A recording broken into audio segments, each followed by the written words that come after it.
बहुत पुराने समय की बात है, जब इंसान प्रकृति के हर बदलाव को महसूस करता था। सूरज सिर्फ रोशनी देने वाला गोला नहीं था, बल्कि जीवन का आधार माना जाता था।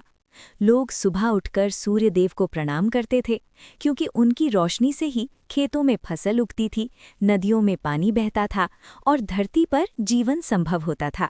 सारी दुनिया एक नियम पर चल रही थी। साल के कुछ महीने सूरज दक्षिण दिशा में रहते थे, जिससे ठंड बढ़ती थी, रातें लंबी होती थीं और प्रकृति थोड़ी शांत हो जाती थी। लेकिन फिर एक दिन आता है जब सूरज अपनी दिशा बदलते हैं।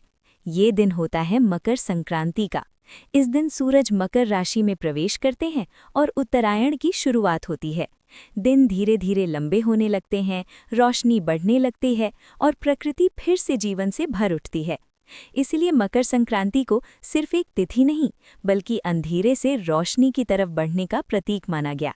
ये बदलाव का दिन है, नई शुरुआत का दिन है। इसी दिन से माना जाता है कि देवताओं का दिन शुरू होता है और शुभ समय का आरंभ होता है।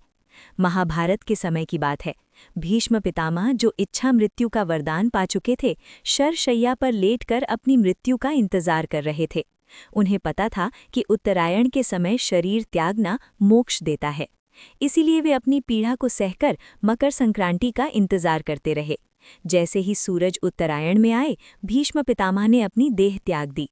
तब से माना जाता है कि मकर संक्रांति पुण्य और मुक्ति का दिन है। इसी समय भारत के खेतों में किसान अपनी मेहनत का फल देखते हैं। रबी की फसल तैयार होती है, किसान सूरज और धरती का धन्यवाद करते हैं। गुड़ और तिल का सेवन होता है, क्योंकि गुड़ मधुरता का प्रतीक है और तिल कठिनाइयों को पिघलाने का। इस दिन कहा जाता है, तिल गुड़ खाओ और मीठा मीठा बोलो। मतलब अपनी जिंदगी से कड़वाहट दूर करो और अपने शब्दों में मिठास भरो। आसमान में रंग बिरंगी पतंगें उड़ती हैं। पतंग सिर्फ एक खेल नहीं, बल्कि सपनों का प्रतीक है।